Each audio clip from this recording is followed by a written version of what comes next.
There's just something about those old online worlds, isn't there? That almost primal pull to jump back in, explore, Oh, grind. absolutely. The shared challenges, building something together, it's potent. And Project 1999. Well, that's like a living time capsule for that original EverQuest magic. It really is. It's not just code, it's this incredibly passionate, sometimes fierce community. Right. So for this deep dive, we're looking at the current state of P99, player numbers, what people are talking about. Exactly. We've been digging into forum posts, official news, trying to get a feel for the pulse of the community right now, what's driving things, especially with all this talk about new servers and even how other games are influencing P99. What's the mission then? Yeah, Understand the dynamics, see where it's heading. pretty much. Get a handle on what's shaping the P99 experience today and, yeah, what that might mean for its future. Okay, so let's dive straight in. The server landscape. It's not just one P99, is it? There's green, blue, red. That's right. Three distinct realms. Green is currently the busiest, looks like about 513 players online right now. Okay. Blue, which is more the established endgame server, has around 225. Yeah. And red, the PvP server, much smaller, about 27 people duking it out. So total's around 765 people actually in the game right now. Yeah, in-game. But interestingly, the website shows way more online, like over 7,300 browsing forums, checking stats. Wow, that's a big difference.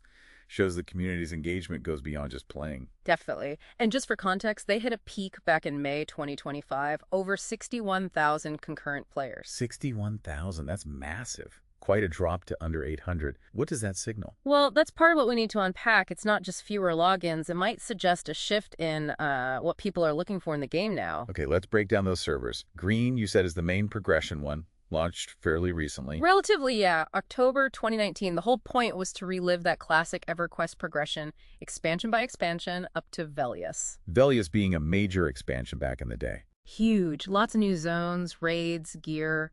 And the original plan, or at least the understanding, was that green would eventually merge into blue once it hit that point. And blue is where you go once you've beaten the game, so to speak. Yeah. All the high-level characters, the progression race is over. Exactly. Blue is the veteran server. Think of it like the Hall of Fame, the established endgame. That progression cycle finished a while back. Gotcha. And red. Yeah. That's the Wild West. PvP enabled. Smaller crowd, but probably pretty intense. You bet. It caters to a very specific, hardcore group who enjoy that player versus player risk and reward. The numbers reflect that niche appeal. Now, this leads us to something you hear about a lot in the P99 world.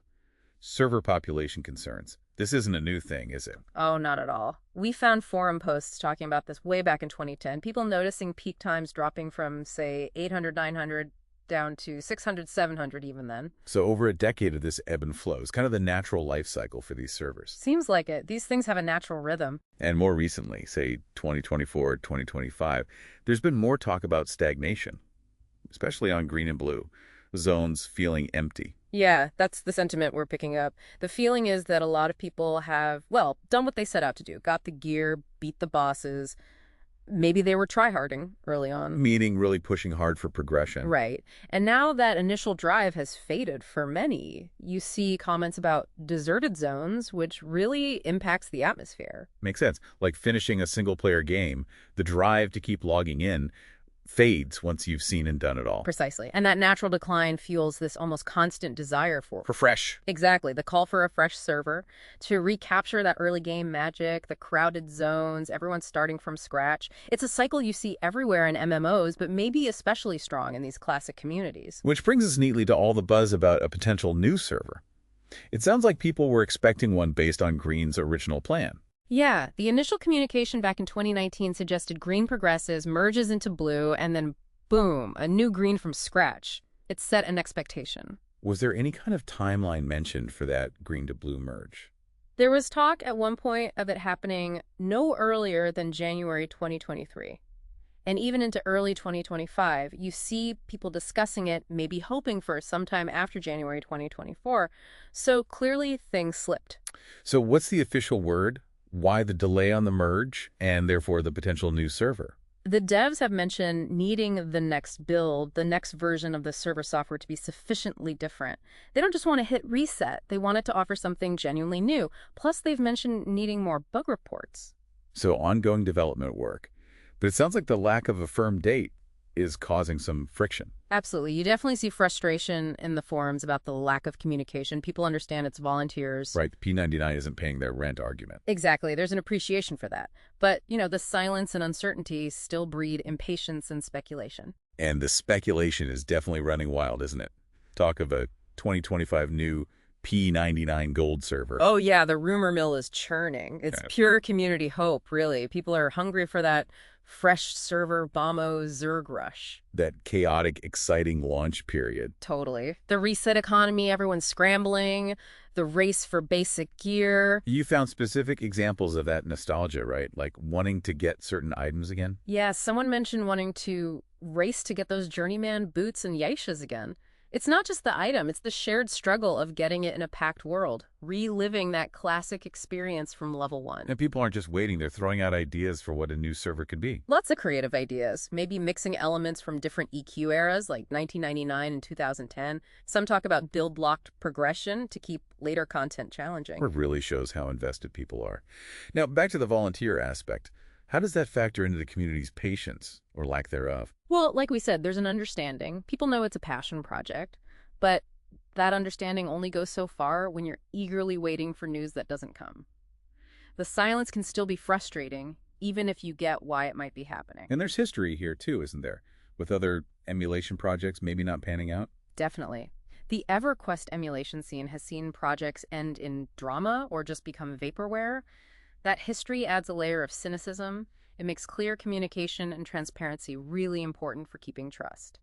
Okay, so P99 isn't the only game in town. You mentioned other projects are pulling players away. Quorum and THJ. Yeah. Quorum and the Hero's Journey, THJ, are definitely having an impact right now. They offer a different take on the classic EQ experience. And the big draw seems to be, quoting here, instanced raids and the no poop sock life.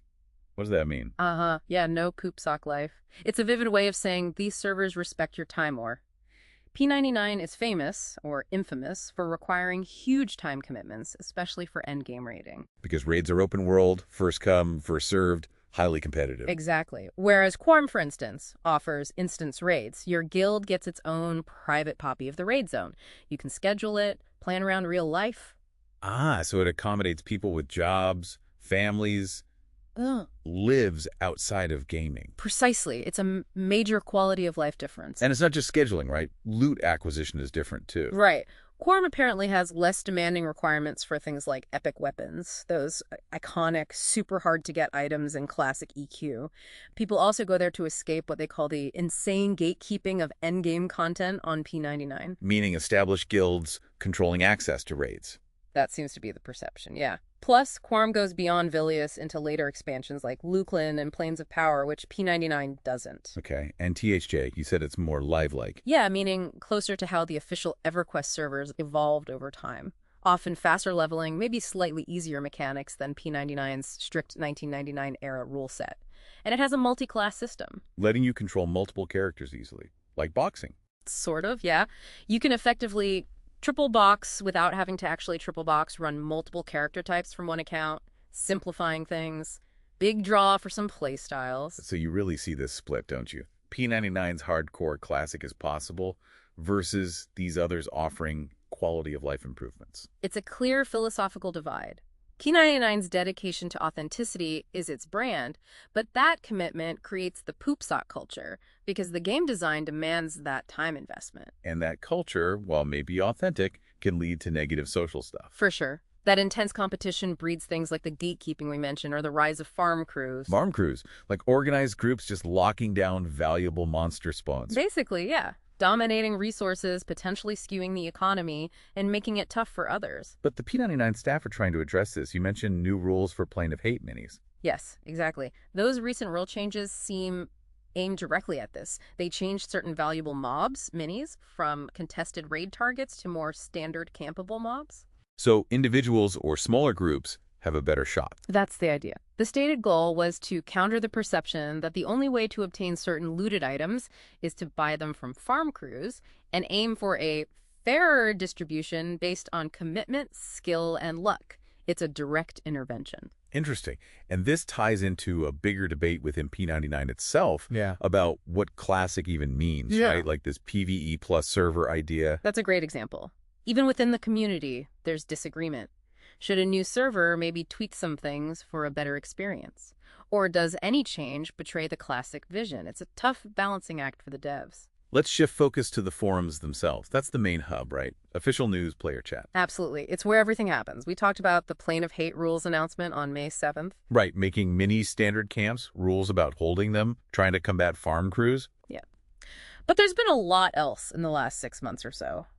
Staffing updates, patch notes, winter events, guide recruitment, rule tweaks for other specific camps like Drusilla Sapphire, holiday bonuses, calls for hardware donations, even statements on things like politics and discriminatory conduct. Wow, quite a range. Yeah. Shows the ongoing effort to manage the project and the community. What about player discussions? Like, how do people actually handle loot in groups? That's a classic one. Seems the built-in auto-split feature is mostly ignored. People find it dysfunctional and spammy. So they do it manually. Yeah, mostly. Taking turns on valuable drops is common, or they'll random, roll dice for big items. How about coin? Varies. Sometimes just random looting. Sometimes one person collects valuable vendor trash, sells it, and splits the cash later. And the need versus greed system you see in other MMOs, where you roll need only if it's an upgrade. Generally not a big thing on P99 unless maybe you're grouping with close friends or helping out a true noob with low-level stuff. Why not? Because almost everyone has multiple alts, so the argument is pretty much everyone could potentially use any given drop on some character. The need level is equivalent for most veterans. Okay, interesting dynamic. Now, the rants and flames section of the forums. It sounds like where things get heated. Oh, yeah. RNF, it's exactly what it says on the tin. Yeah. High traffic, lots of threads. It's the community's pressure release valve, for better or worse. And the tone can get rough. You had an example. Yeah. In one thread, someone described the forum users as, quote, meth, thero, and opioid addicts and elf sim players. Oof, okay. So pretty unfiltered. Can be, yeah. Sarcastic, aggressive, sometimes self-deprecatingly dark humor. Do the moderators step in much there? They do, especially when it gets disruptive. Politics is a big no-no. Seems the joke time thread got shut down or saw bans because it turned vitriolic and political. The staff tries to keep things game-focused. But inevitably you get accusations of mod bias. Always. You hear claims about mods having alt accounts, playing favorites with friends, even donation influence the corruption thing. Standard online community drama, but it definitely exists. So, again, it's this balancing act for the staff, trying to keep the game classic, but also manage the community's health and behavior. Exactly. The Plane of Hate rules, the forum moderation, it's all part of trying to navigate between that classic purity and keeping the social environment from becoming completely toxic. Let's talk language. P99 has its own dialect, right? Abbreviations, slang, inside jokes. Absolutely. It's a whole lexicon. You've got your basics, Yep. OMM for out of mana, LOM for low on mana. Train if someone's dragging a horde of monsters. Yep. Mob for any monster. So W for Spirit of Wolf spell, FTE, which is technically first to engage, but often just means whoever got the monster's attention first. And then there's the more, Colorful stuff. oh yeah, lots of crude, funny slang. POS for a bad situation. KSR for kill stealer. AFKJO, KASWNM.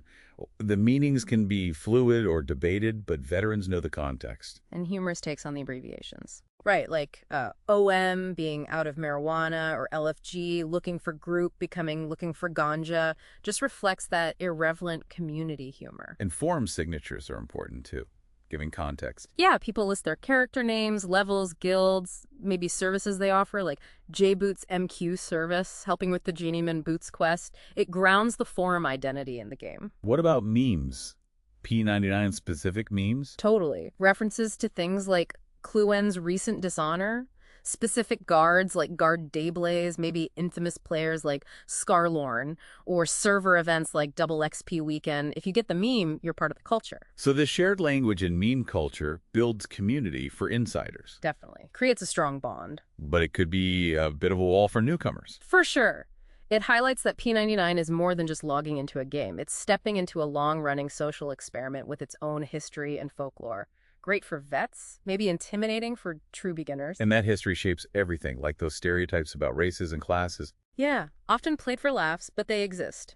Dark elves are kind of mean, gnomes are like sentient footballs, and the classic, half-elves play bards and bards are trouble. Uh-huh. Oh, it's all part of the shared experience. Exactly. And past events like unfulfilled promises about server merges or memories of other failed projects definitely color how people view things now. It feeds into that cynicism we talked about. And even shapes the unwritten rules, like how loot is handled. Right. The specific ways need before greed doesn't quite apply, the rejection of auto split, it's all part of the P99 social contract that's evolved over time. So wrapping this deep dive up, it feels like P99 is in a really interesting spot. This tension between wanting fresh and demanding classic. Absolutely. That's the core conflict, plus the pressure from other servers offering different things, and the ongoing challenge for the volunteer team managing communication and community issues. A lot hangs on what happens next, doesn't it? News on the merge, how these rule changes play out. Yeah, the impact of the plane of hate changes, whether alternative servers keep growing, and just the general vibe in the forums, those are the things to watch. It leaves you thinking, how do these communities dedicated to preserving the past deal with the present? What even is the classic experience? Is it the mechanics, Yeah. the social norms, that shared journey?